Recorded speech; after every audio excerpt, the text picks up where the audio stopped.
I still remember the moment I realized our family grocery store was unraveling faster than I could patch it up. It was a rainy Thursday afternoon, the kind where the gray sky feels like a weight on your chest, and the creak of the old door seemed louder than ever. I was wiping down the counter when Dad came in, his usual calm replaced by a jittery frustration I'd never seen before. He slammed a stack of unpaid bills on the counter, the edges curling from moisture, and muttered, "We're behind again, and the bank's breathing down my neck." His voice cracked just a little, but enough for me to catch the tremor that said this was more than just numbers on a page. Mom was in the back, stacking cans with mechanical precision, but I knew she was eavesdropping. Her sigh was heavy when she joined us, arms crossed, eyes dark with worry. "We can't keep patching holes," she said quietly. "Something has to give." The weight of her words settled in the cramped space between us. Our family business had once been a beacon in our neighborhood, a place where neighbors came not only for groceries, but for stories, advice, and a sense of home. But over the last year, everything shifted. Customers dwindled, prices soared, and cracks appeared in the foundation we'd built with love and sweat. I remember the arguments that started to fill the small room like an unwelcome fog. Dad accused Mom of being too rigid with budgets, while she blamed him for ignoring the signs of decline. I was caught in the middle, trying to balance their clashing visions while feeling the weight of responsibility press down harder every day. One evening, after the store closed, I found Dad sitting alone among the empty shelves, staring at a faded family photo taped above the counter. His voice was barely a whisper when he said, "I don't know how much longer we can keep this up." The pain in his eyes was raw, a mirror to my own fears. The tension wasn't just financial. Old resentments bubbled up, words were exchanged that couldn't be taken back, and the unity we'd prided ourselves on began to fracture. I started to wonder if the store was the only thing falling apart, or if our family was too. One of the hardest moments came when I discovered Dad had been secretly taking out loans without telling Mom. He said it was to keep things afloat, but the betrayal cut deep. Trust, once solid as oak, felt fragile and splintered under the strain of secrecy. Mom found out eventually. The confrontation was explosive, tears, raised voices, and accusations that echoed through the empty aisles. I stood frozen, heart pounding, realizing this wasn't just about money anymore. It was about everything we'd believed in breaking down. In the days that followed, the store felt haunted by silence and sadness. Customers noticed and whispered among themselves, the community's heartbeat growing faint. I tried to hold everything together, juggling deliveries, payments, and attempts at reconciliation, but the cracks kept widening. I started working longer hours, skipping meals, and sacrificing sleep just to keep the shelves stocked and the lights on. The exhaustion was physical and emotional, but I couldn't let go, not yet. This was our legacy, our identity, and I was determined to salvage it. One night while closing up, I overheard a conversation between two longtime customers. They spoke quietly about how the store had lost its charm, that it felt like a shadow of what it used to be. Their words stung, but they also lit a fire inside me. Maybe change was necessary, even if it scared us. I pitched ideas to Mom and Dad, modernizing inventory, reaching out to local producers, and hosting community events. Dad was skeptical, Mom cautiously hopeful. The push and pull of their differing opinions made every decision a tightrope walk, but it was a start. Then came the day when the power went out unexpectedly, plunging the store into darkness during peak hours. Customers shuffled out, grumbling, and I was left fumbling for flashlights, feeling the weight of helplessness settle over me like a storm cloud. That outage was a metaphor for everything we were going through. The lights were literally out, but so was the sense of direction and hope. I realized then that saving the business meant more than fixing financials. It meant healing wounds that ran deep within our family. We started meeting nightly after closing, sitting around the small kitchen table with takeout and coffee, trying to communicate without blame.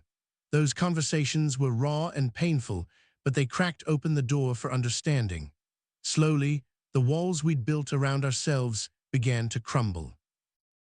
I won't pretend it was easy.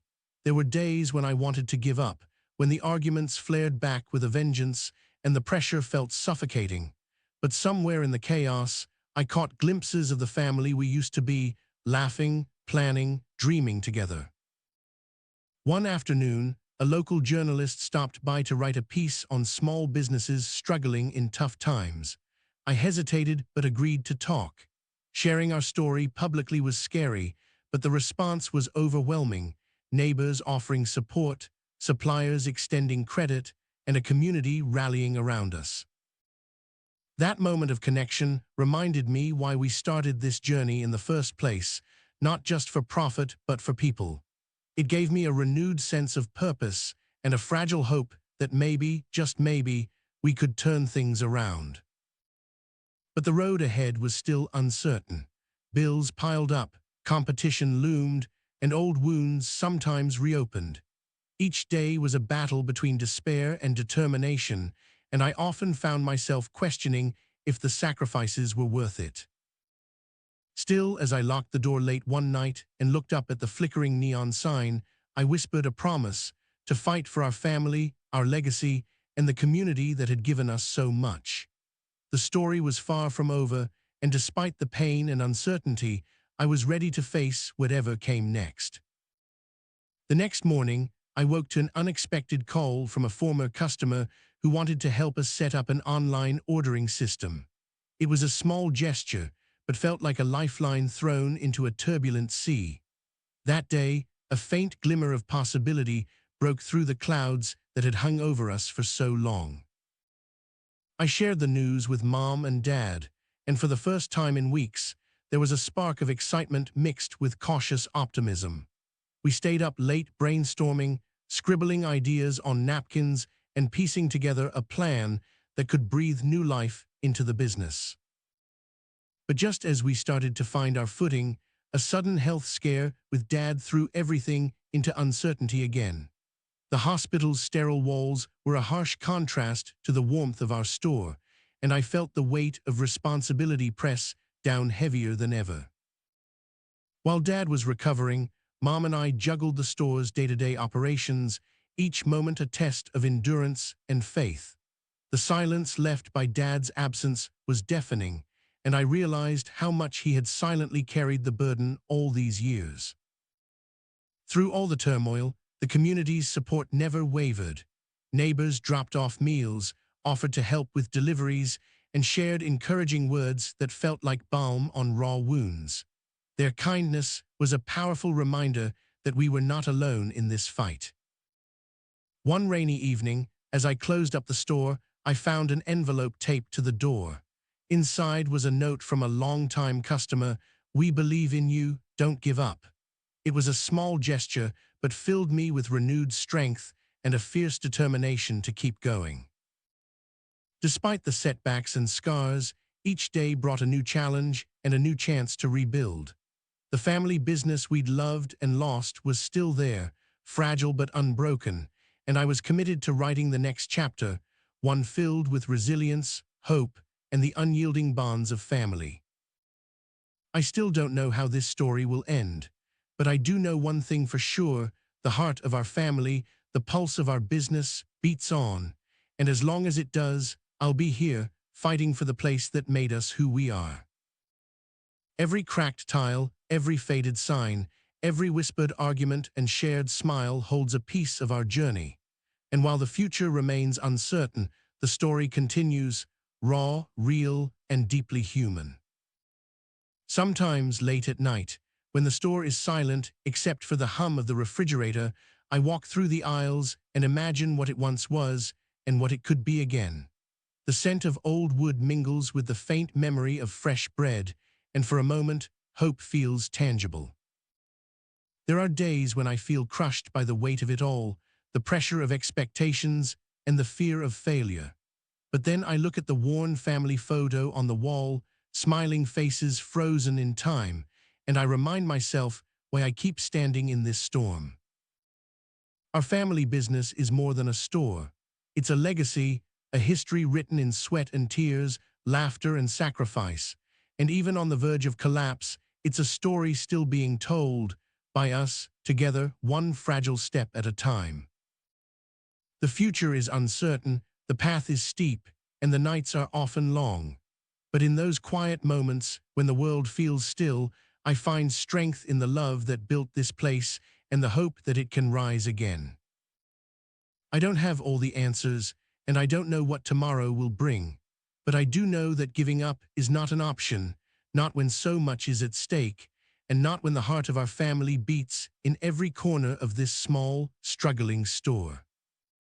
So here I am, sharing our story, hoping it reaches someone who knows the weight of family and the fight to keep a dream alive. This is not just about business, it's about survival, love, and the messy, beautiful chaos that is family. And while the road ahead is uncertain and full of challenges, I hold on to the belief that even on the brink of collapse, something powerful can still rise from the ruins. Because this isn't just a story about a store, it's a story about us, about all of the cracks and the strength found in holding together, even when everything feels like it's falling apart. So I keep opening the doors every morning, wiping down the counters, and facing the day with a mixture of fear and fierce determination.